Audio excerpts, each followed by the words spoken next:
So I would now like to hand over to the leader of the Labour Party, the next Prime Minister of New Zealand, Jacinda Ardern. Oh, kia ora koutou katoa. Ian, I came to see you, and I came to see all of you, and thank you so much for that wonderful and warm welcome. I do want to start by acknowledging again our local government representatives who are here. Now, our strong belief in our vision for New Zealand is so much about working in partnership to resolve issues together. We've made announcements which give that indication for things like regional roads, and our commitment again is in housing in that regard as well. So thank you for joining us. I'll acknowledge the wonderful candidates that we have working alongside us. We are so lucky in the Labour Party to have such amazing talent. And I have to say that the last time that I was down was to open or to announce our investment in the Manawatu Gorge. And at that time, our candidate, Heather, at that time, hadn't had her baby and has now had her baby. And I think it's probably one of the few people that I feel has had as much drama in her life in the last 3 weeks as I have. So I acknowledge the fact that you are here and working with us. It's just absolutely wonderful. And Adrian Rurafi, such an advocate, such a hard worker, and a wonderful caucus colleague, our new spokesperson for treaty negotiations as well, and doing a wonderful job for us. Thank you, Adrian. Look, the last time that I was here, it was to speak at Brew Bar. We had a public meeting there at which a number of really important issues to Palmerston North were raised. And before I get stuck into our announcement today, I wanted to just talk about them again briefly, because they matter as much to me as the thing we will talk about today. And one of the things that surprised me when we've been out on the campaign trail is how much one issue in particular has resonated that actually I wouldn't have picked before this election started. There were a few things I thought, I think I know where this election will go. On this one I didn't. And it was raised right here in Palmerston North on that night, and it was the issue of mental health. The reason I want to raise it again is because I feel heartened on one hand that New Zealanders are raising it, that the welfare and well-being of their fellow New Zealanders and community members is something that they are worried about deeply and something they know that we can be better at. And so that's why we've said, yes, actually, we do believe government has a role to play in ensuring the health and well-being, and that includes the support that people get around their mental health in New Zealand. We are committed to reviewing our mental health services, making sure we get it right from the beginning when it comes to just that support, talking therapies right through to acute. We're committed to supporting our mental health workers. The moment that workforce was precluded, unfortunately, from the agreement that actually we should all feel really proud of for our home care workers, the Terra Nova case. Those 50,000 home care workers who were getting paid what they deserved. Unfortunately, our community mental health workers were excluded from that. We've committed to resolving that issue in government when we fix pay equity. And one thing I can also tell you is that we already know that when it comes to the well-being of our kids and our young people, we already know that support in schools matters. Support in schools matter. Where we've had comprehensive youth health teams, we've managed to lift the well-being of those kids who have suicidal intent or mental health and anxiety issues. We've improved it by 2/3. So that's why you'll see a registered nurse in every single public high school in New Zealand under Labour. Every single one. Now, I wanted to touch on that because that was an issue that I remember coming up the last time I was here, and it's an issue where we've made a few extra announcements that I just wanted to highlight. One of the other issues that came out really clearly for us last visit was also housing, and it's come up everywhere, and there's a good reason for that.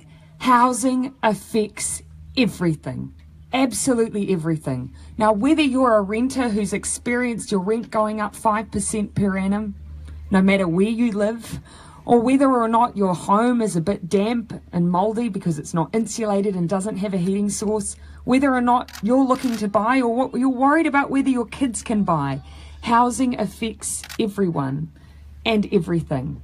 Having a place where you can call your own, where you're able to put down roots, build a community, have your child enrolled in a school and have them stay in a school without the trauma of constantly moving around because your rent's gone up or you've been kicked out. That stuff matters.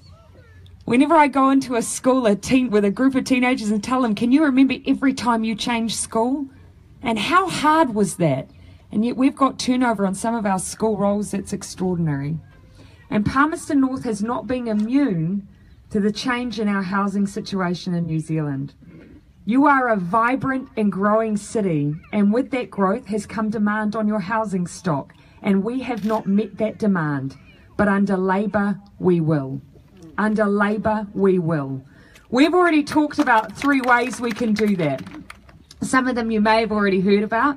It's all about supply and demand, as it is with most things. And on the supply side, we've said we want to get on with building houses, making sure we're building affordable homes. We did it in the 1930s, and now we're facing another crisis. Labour is going to do it again. We also need to crack down on those people who are offshore and have no interest in New Zealand but are still buying in our residential market and putting pressure on it. We will ban foreign speculators from buying in the New Zealand market. We will also close the tax loopholes that allow people to be treated less fairly than others in our tax system, and that's also putting pressure on the market. But I want to come back specifically to Palmerston North. Some of the prices that you're seeing here are upwards of over 20% increase in the cost of housing in Palmerston North. I've also had a look at your Housing New Zealand waiting list. Now it's gone from pretty modest numbers, probably a number that Ian probably would have been able to individually know the families at one time who were on that housing waiting list. And now it's more than 140 families all waiting for a state house. And your homelessness numbers, over 500. And I'd say probably from most accounts, probably higher than that. Now, I imagine that you're not used to seeing homelessness in your city. And we should never get used to seeing homelessness in our towns and our cities. We should never tolerate it. We should never tolerate homelessness in a city, in a country as prosperous as ours. And we will not tolerate it. So what can we do here? Well, we know that actually there's some vacant land in Palmerston North, and you'll know it too. Botanical, Rugby. There are some streets that you'll know where we have vacant plots of land. Now, Labour was involved in regeneration and wanting to rebuild and build up to scratch, spring up to scratch our state houses. So we did prepare the fields for that to happen. Unfortunately, we lost. And instead of rebuilding those state houses, the government has done nothing. We're not satisfied with that, and under Labour, that won't remain. We are pledging today to build 149 houses on those vacant blocks of land so that first home buyers and those who need state houses will have the housing they need in Palmerston North.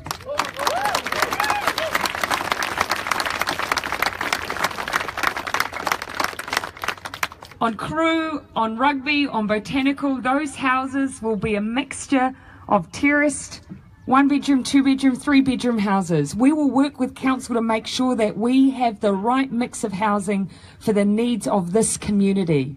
We know we can build that many because that's what we've been told it's possible to build. And we know we can provide them at a rate that is affordable because we will be selling them at cost to make sure that first home buyers have a chance to get in the market and that those on our state house waiting list have a chance to have a warm, dry home.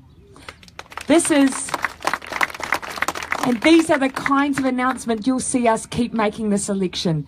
Being really pragmatic about the challenges that we face, showing you and your community exactly what we intend to do, right down to the number of houses, because we know that we have a chance at this election, we have a moment in time to change our direction, to say that actually we don't accept unaffordable housing. We don't accept that our teachers and our nurses can't afford to buy their own home. We don't accept declining home ownership or that people just have to make do with cold, damp houses.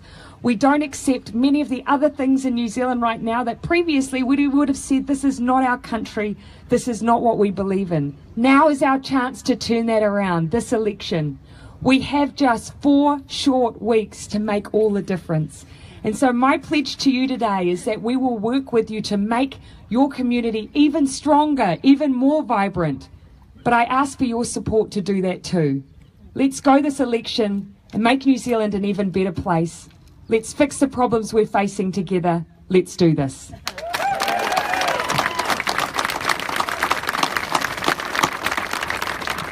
Thank you, Jacinda.